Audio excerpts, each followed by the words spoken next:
And here we are, game number 1, where we can see if Adelscott is up to the task of taking out IM.Mvp. A daunting task on Xel'Naga Caverns. Spawning in the top right is our beefy Protoss who likes to churn out 1,000,000 cheater units out of the gateways.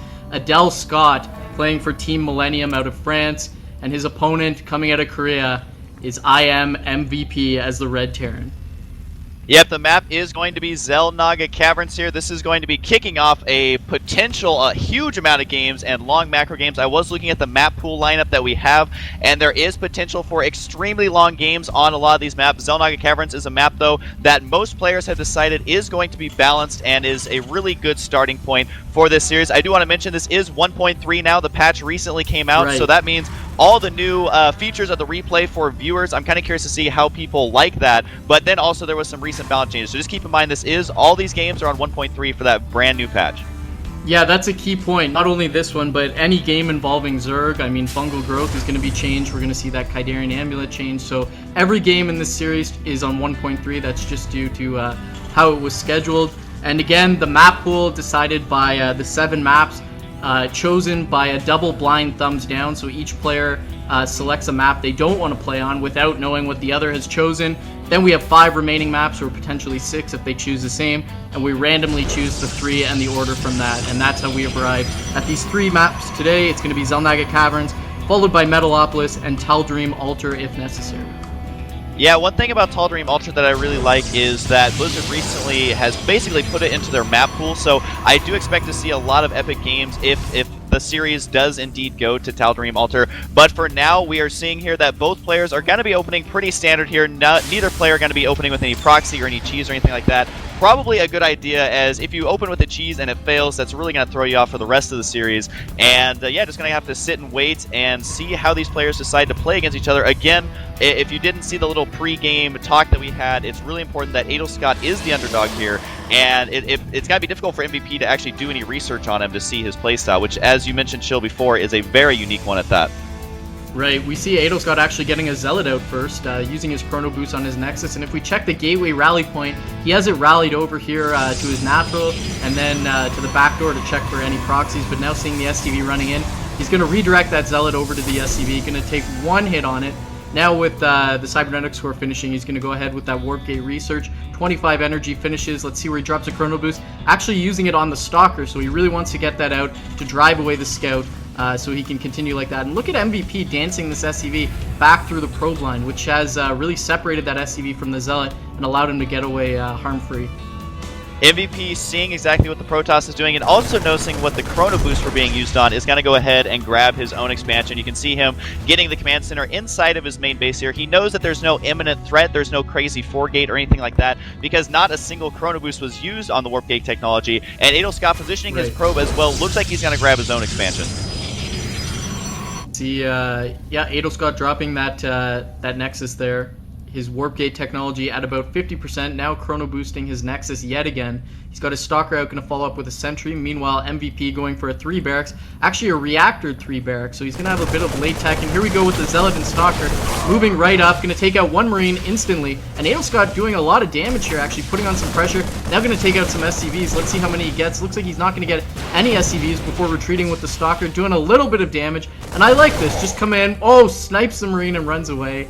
Nice control by Adelscott. That was really good by Adelscott, actually, because he didn't Chrono Boost out his Warp Gate or anything like that. He did get out those units a little bit sooner than a Terran might expect, because he was instead using the Chrono Boost on his Stalkers and his Nexus, which is a pretty creative way of doing this, I think, because it's going to help his economy be extremely powerful, gets out those couple units a little bit earlier, and he's not going to be relying on his Warp Gates. And he must know MVP's playstyle, knowing that there's no super early Marauder pressure or anything like that. So Adelscott's going to be in a good position here, continuing forward, because MVP hasn't even been able to land his command center yet. He's upgrading that to the orbital command, and then that means that Adelscott's expansion timing technically is going to be a little bit sooner. Of course, though, the command center for MVP was just a tad bit earlier, but it has that travel time. I'm surprised that MVP feels confident enough to bring this out. This is a little bit aggressive for me, but we see with the first Marauder out, he should be fine. He's got stim packs on the way. It's about 25% done. Adelscott being very aggressive with those 2 Stalkers. And one other thing that may be on the minds of the viewers at home that I just want to point out is this is a Europe versus Korea match, and in order to mitigate any sort of lag, this was actually played on the North America server. So all the games that are Europe versus Korea are going to be played on the North American server. It was the best latency and lag that they could find to play on. Yeah, so that is an even playing field, which of course StarCraft 2 is heavily about micro. Now we do have the armor upgrade on the way for Adelscott, and for those of you who don't know, in the recent patch, the stim pack upgrade had a pretty big nerf in the time that it takes to make it, and so that has left a slightly bigger window for Protoss to either expand or they can decide to attack. So that is why our Terran player is going to be getting his stim pack super early. It'll be finishing up around when the combat shield goes down. And since Adelscott is getting the armor upgrade, I can't help but think he's going to go for Zealot Sentry, which is kind of what we're seeing so far. Not too many Stalkers on the field right now.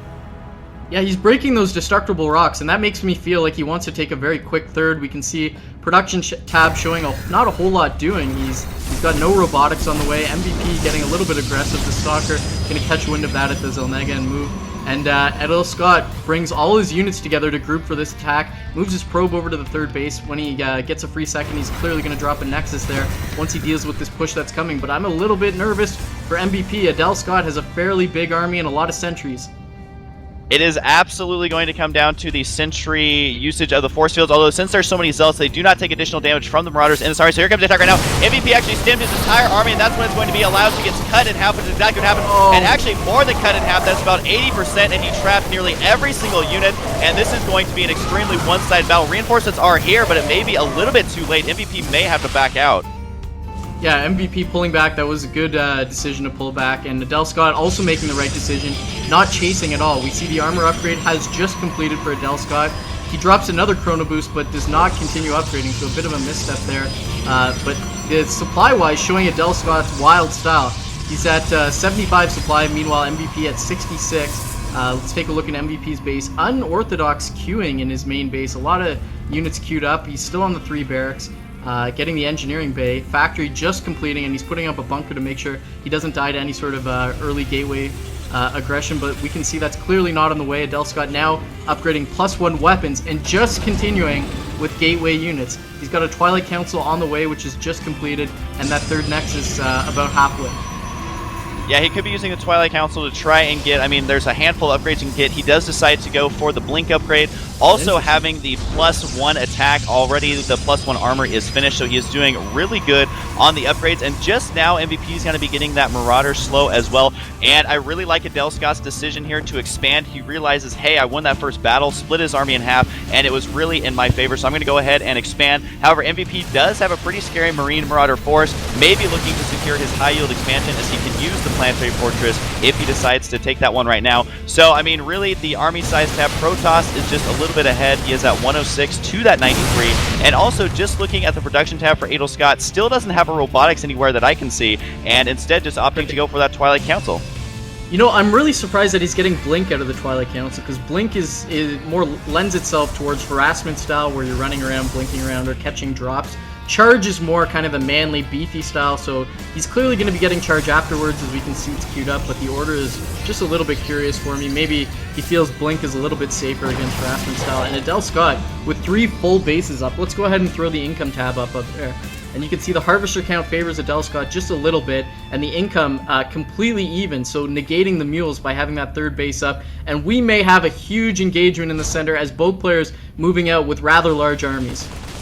Yeah, here comes a major battle. This is a very tense moment for MVP. You can see he's not quite sure he wants to engage just yet. He's going to back up, trying to regroup as many as he can. Blink being utilized. It looks like he's actually going to take out one of the medevacs. The other medevac could be softened up, but it is very interesting. This very heavy gateway style of play is something that MVP is probably not used to dealing with. At this point, you would expect Colossus or a tech towards Storm, and so MVP may be scratching his head on exactly what to do, because that is a lot of sentries in that army, and once that Zealot charge is done, that army is going to evaporate very quickly. So MVP is still stuck on 2 base right now. You can see he's desperately trying to throw up a wall here and prepare for what could be an imminent attack. Yeah, here we go. There goes the Guardian Shield. Adelscott moving forward with those Zealots, going to soak up a few Marauder shots. Looks like he probably should not be attacking here. There's a nice wall for MVP. MVP pulling back to reorganize his units, trying to snipe whatever he can. Adelscott coming in with a flank from the left with Zealot Stalkers and more Guardian Shield going up. He's trying to get into these units, but there's a very, very nice blockade there for MVP, completely isolating the units, blinking forward. Adelscott just has so many units. Where are all these units coming from? He's driving forward, may be able to just cut right through the defensive stance of MVP. This is extremely surprising. Now blinking forward, one stalker blinking to his death right in those weeds, getting tangled up. But Adelscott actually did not get the better of that. The supplies are very even at 95 apiece. Adelscott has +2 armor just about to complete, and looks like he has no intention of doing anything but making a lot of gateway units. I think the good thing about that attack for Adelscott is he is delaying the third base of the Terran player. You can see it's just now going to be starting. A slight engagement in the center. There's 4 random cells left here. A very low HP on a lot of those. Does look like 3 will escape. The proxy pylon is going to go down, and Adelscott was destroying those rocks for just a moment. But that does show you the power of micro. You definitely will want to recheck that out in the VODs later. Is the cool thing about what Adelscott was doing was microing his units so that every single one of them was shooting, and then also he wasn't just running his zealots in blindly. He just left them back until he opened up the wall a little bit to try and get that surround. Now, he definitely did not win that engagement, but it definitely is going to help him out secure his fourth if he decides delaying the Terran third just a little bit. And looks like there may be another battle on the left side. MVP just running away. He's almost terrified of these gateway units of Adelscott, which is not something you'll usually see Marine and Marauder do against just gateway units.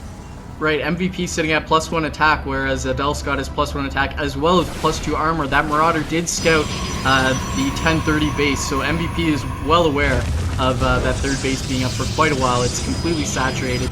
And Adelscott taking down those rocks. We can see he's adding on 3 more warp gates, trying to add on 2 more robos as his money's getting a little bit out of control. He's at 1,500. Supplies now favoring MVP as he's got that third up, going to start dropping mules there. Probably going to change it into a planetary, although an orbital is always possible. Adelscott moving forward just a little bit, blinking forward to catch a few of these units as they're trying to kite back and forth. Zealots doing not a whole lot as they're just soaking up damage from the Marauders, but the Stalker's able to move forward, dealing a ton of damage. That planetary has begun to morph, but it's a ways away. Stim being used yet again. The Zealots cutting off the retreat path here. The Stalkers are doing sick damage. Those Zealots as tanks with the +2 armor doing so much damage, or soaking up so much damage, excuse me. Now the Stalker's able to blink away and retreat. Supplies favoring Adelscott just by 2. 111 to now 111 for MVP. And it looks like Adelscott may continue to be aggressive here. He wasn't able to kill the Planetary Fortress. He did snipe a couple of SCVs, and he's actually on the right side. Could potentially blink away easily. Gotta try and snipe these mules. One full energy mule, or full life expectancy mule there, did take that out, so that is a huge deal. And the Stim Marines and Marauders are trying to chase down these Stalkers to basically warrant using the stim there, but they did not do the damage. So even just attacking there, not only taking out one mule, also softening the army a little bit because he did force that stim. So Adelscott is playing very harassment style with this gateway army and is not let up the pressure at all. Now, I want to mention, I really do like this double robo on the way, and you can see that there's just 2 Immortals going to be cranking out of here, and that's going to be exactly what he needs versus these mass Marauders. And you know, Husky, +3 armor for Adelscott just completed. Meanwhile, +2 attack for MVP nowhere in sight. So that is going to be a huge factor in the next battle. Look at how many Zealots are in here. Are there any ghosts on the field or any EMP potential? No. And these medevacs are largely drained from the amount of stimming. Adelscott is just playing such a mobile style with these gateway units and blinking. He's sacrificing Zealots, keeping the Stalkers alive. That's keeping his resources high. And he's now got his 4th base up, which is the gold, and it's started to add Immortals.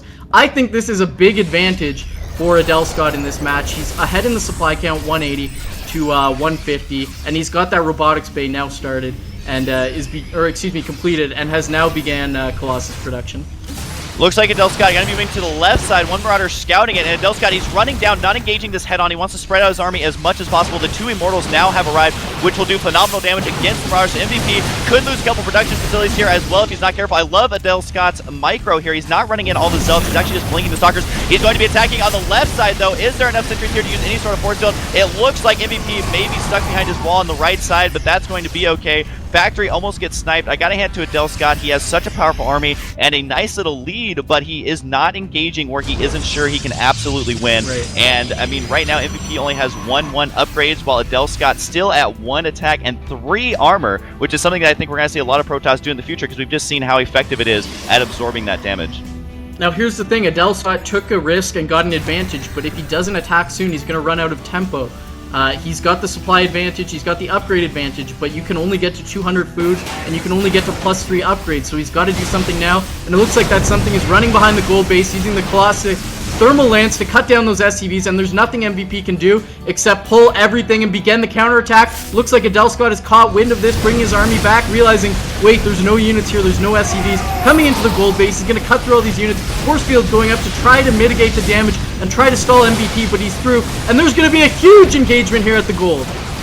Yeah, and you can see MVP is being desperate, even brought all of his SCVs as well as some mules in there just to, I guess, make a wall, and MVP backing up and up and up, stem being used. As you can see, if you look at the health of that entire army, they are all in the yellow there, and Adelscott is very happy about this because not only is he delaying mining at the very valuable high-yield expansion, he also forced MVP to run all the way across the map, so it looks like there's going to be another engagement here. MVP's wall is fairly nice on the right, but you can see Adel splitting his units on the left. He now has 4 Colossus. There's very few Vikings in sight. There's only 4 here. MVP is going to stem and run directly into this. Can the Colossus do the amount of damage it needs to? 2 Colossus go down immediately, and MVP's spread is fairly powerful, but I think there may just be too many Stalkers here, especially if they start blinking away. MVP does hold here, even being forced to add Blue Flame Hellions here to deal with the Zealots. A 3rd Colossus goes down, so like you said, he could potentially lose tempo here if he's not careful, but it looks like the attack going to continue. No, he backs out, realizing he lost a little too much there.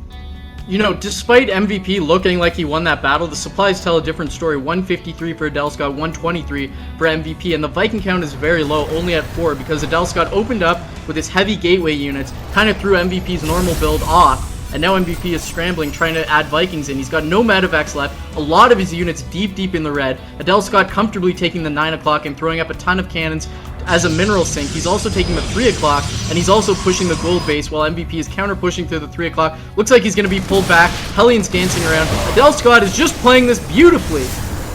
Yeah, Adelscott is doing this absolutely perfectly. Only 4 Vikings, like you said, which is going to be very crucial. And the Stalkers can easily take that out. The Vikings get out of position here. And the Colossus in the back still doing more damage than you would normally expect to see at this point in the game. However, only Stalkers are going to remain. Can Adelscott micro here perfectly? He's able to take out every single Viking there before blinking away. And you will be able to save this army. Is he going to be aggressive here? No, backs out. He realizes that his opponent only has 1 Stargate to make those Vikings. Cannot remake those medevacs. And Adelscott, since he does have 2 Robo Bays here, he can just keep pumping out Colossus faster than a Protoss usually can against a Terran. So Adelscott sitting pretty, and every base on the map is taken, but the majority of those are going to Adelscott.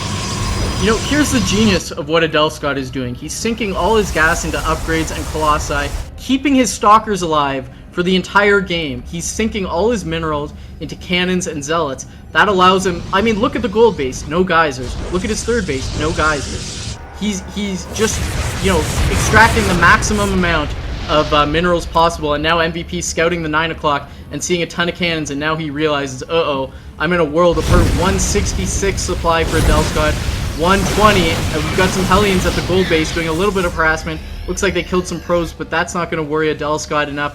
160 supply, he's got a 40 supply differential, and the gold base for MVP is just about to dry up. Yeah, and just looking at the units tab, 68 probes to 42 SCVs, even 1 Zealot in the bottom right side base, forcing those SCVs to evacuate there. A very cost-effective harassment there.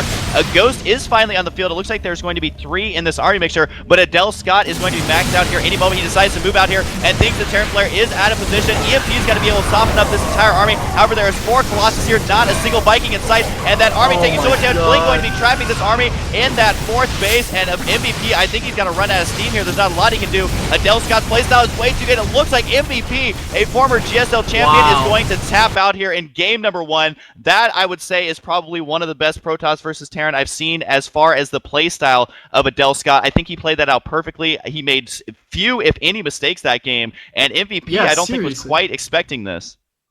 That was insane. Oh my god. I just, you know, looking back at that game, MVP was behind the entire game.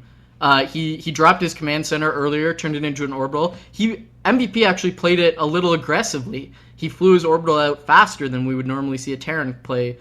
So he got that little bit of advantage, but Adelscott got his natural up faster, played a little risky, taking his 3rd faster, had those 8 warp gates, just continually pumping out units. The only small hole I saw in his play was he was floating around 1,500 minerals. But you know, that's we can easily forgive that, given that he just took out one of the best Terrans in Korea. Absolutely, and plus, since he had so many bases, it was nearly impossible for him to spend all that money, especially with the multitasking he was doing. I think it's very important that people should definitely study that VOD when it's up, because I think that a lot of people think gateway units are not going to be very good against Marine Marauder, but we basically saw a very late Colossus tech there, and there was at no point where he lost his entire army. And also, I mean, I think the two most important things were towards the beginning of the game, holding off that first attack perfectly with those force fields, and then when he himself attacked, he was microing so perfectly that his units were very cost effective. He didn't run his zealots in right away. He actually had them on hold position so that that charge did not activate and run those zealots to their doom. And then once he realized, okay, I can't win this battle, he backed out, and he did that every single time instead of overcommitting. So at no point did he mess up, I would say, and that was a really, really good game for all the Protoss out there. And MVP, he's actually probably taken a little by surprise here, realizing, hey man, people have figured out a different way of playing this. And honestly, I did not expect Adelscott to do that good. If he won, that wouldn't have been a huge surprise, but the fact that at how easily he seemed to make it look, that is something to look out for in Game 2.